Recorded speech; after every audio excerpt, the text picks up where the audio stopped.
ከቴክኖሎጂ በእጅጉ ርቃ የነበረች የተበታተነ ወጥነት የጎደለውና በወረቀት ላይ የተመሰረተ አሰራርን ስትከተል የኖረች ሀገር አሁን እንዴት ከዘመኑ እኩል የተራመደ ቴክኖሎጂ ባለቤት እንዴት ለአፍሪካውያን ጭምር አብነት መሆን ቻለች?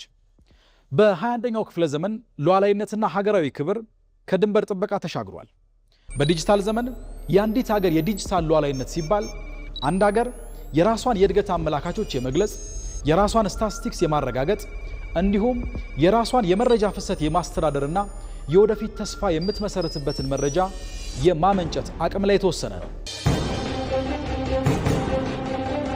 በታሪካዊ አውዱ ሲታይ የኢትዮጵያ ሉዓላዊነት መገለጫ የነበረው የሀገርን ድንበር ከወራሪ ኃይሎች መከላከልና የነጻነት ምልክት ሆኖ መቆየት ነው። እንደ አድዋ ድል ያሉ አበይት ኩነቶች የቀደመ ሉዓላዊነታችን ምስክሮች ናቸው።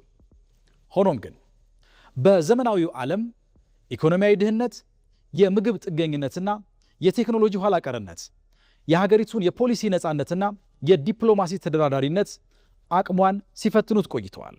ኢትዮጵያ ባለፉት ጥቂት ዓመታት የጀመረችው የዲጂታል ሽግግር ይህንን ጠንቅቆ በመረዳት ላይ መሰረት ያደረገ ነው።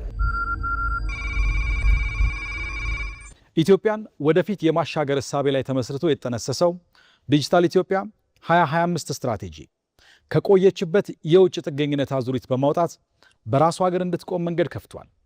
ይህ የዲጂታል አብዮት የሀገሪቱን ወሳኝ የመሰረተ ልማት አውታሮች፣ ብሔራዊ መረጃዎችንና ዲፕሎማሲያዊ ጥቅሞችን ከሳይበር ጥቃቶችና ከዲጂታል ጣልቃ ገብነቶች ለመከላከል የተነደፈ ወሳኝ ስትራቴጂ ነው። በአሁኑ ወቅት የሀገር መከላከያ ሰራዊት፣ የፌዴራል ፖሊስ፣ የብሔራዊ መረጃና ደህንነት አገልግሎትና የኢንፎርሜሽን መረብ ደህንነት አስተዳደር አሰራሮቻቸውን ወደ መረጃ መርና በቴክኖሎጂ ወደ ታገዘ ዘመናዊ መዋቅር ቀይረዋል። ከዚህ ባለፈ የዚሁ የታሪክ መታጠፊያና ትልቅ የሽግግር ማሳያ የሆነው የቴሌኮም ዘርፍ ሊበራላይዜሽንና የፋይናንስ አካታችነት ጥረት ኢትዮጵያን አዲስ ምዕራፍ ውስጥ ከቷታል። የኢትዮ ቴሌኮም መዘመንና የሳፋሪኮም ኢትዮጵያ ወደ ገበያ መግባት የቴክኖሎጂ ተደራሽነትን አፋጥኗል። እዚህ ላይ የኢትዮ ቴሌኮም ደንበኞች ቁጥርን 90.1 ሚሊዮን ማድረስ መቻሉ ትልቅ ስኬት ሆኖ ይነሳል።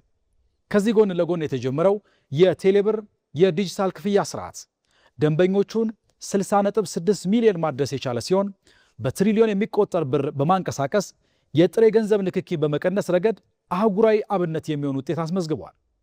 ከዲጂታል ፋይናንስ ባሻገር የመንግስት አሰራርን ግልጽና ቀልጣፋ ለማድረግ በተከናወኑ ተግባራት የዜጎችን ማንነት በዘመናዊ መንገድ የሚያረጋግጠው የብሔራዊ ዲጂታል መታወቂያ ወይም የፋይዳ ስርዓት በሚሊዮኖች የሚቆጠሩ ዜጎችን መመዝገብ ችሏል። ይህ አሰራር ከባንኮችና ከመንግስት ተቋማት ጋር በመቀናጀት የደህንነት ስጋቶችን፣ የኮንትሮባንድና ህገወጥ እንቅስቃሴዎችን በማስወገድ የሀገርን ደህንነት እያስጠበቀ ይገኛል።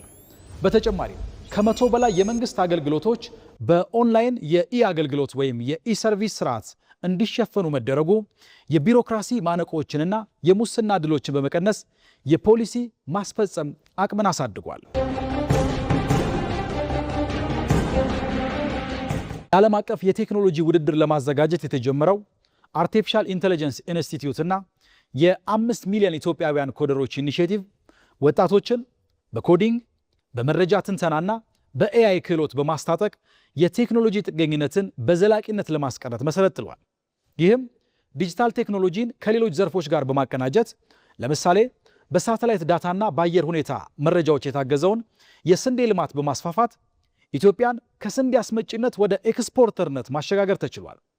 በቅርብ ታሪኳ የድህነትና የኋላ ቀርነት ምሳሌ ሆና ትጠቀስ የነበረችው ኢትዮጵያ ዛሬ በራሷ የዳታ ማዕከላት በሳይበር ደህንነት አቅሟና በዲጂታል መሰረተ ልማቷ የተቃና ጉዞ በማድረግ ለአፍሪካውያን እውነተኛ የኢኮኖሚና የመረጃ ሉዓላዊነት ሞዴል መሆን ችላለች። ደህንነቱ በተጠበቀና ነፃ በሆነ መንገድ መረጃና ቴክኖሎጂ መጠቀም በዲጂታል ስርዓት ከተሳሰረው ዓለም መነጠል ሳይሆን የራስን ምርጫና ውሳኔ ያለማንም ተጽዕኖ የመፈጸም አቅም ነው። በመደመር እሳቤ የተነደፉት የልማት ፖሊሲዎችና ዲጂታል ኢትዮጵያ 2025 ስትራቴጂ ሀገራችንን ከነበረችበት የልመናና የውጭ ጥገኝነት አዙሪት ወጥታ በራሷ አቅም እንድትቆም አድርገዋል። በቅርቡ ወደ ስራ የገባው ዲጂታል ኢትዮጵያ 2030 ደግሞ አርቲፊሻል ኢንተለጀንስ፣ የዲጂታል መሰረተ ልማት ግንባታ፣ ስማርት ከተሞችን፣ ድንበር ተሻጋሪ ኢኮሜርስ፣ ዲጂታል ሉዓላዊነትን የመሳሰሉ ጽንሰ ሐሳቦችን በማካተት የተዘጋጀ ነው። ስትራቴጂው ቴክኖሎጂን በመጠቀም የኢትዮጵያን ሁለንተናዊ ብልጽግናን የማረጋገጥ ግብ ሰንቋል።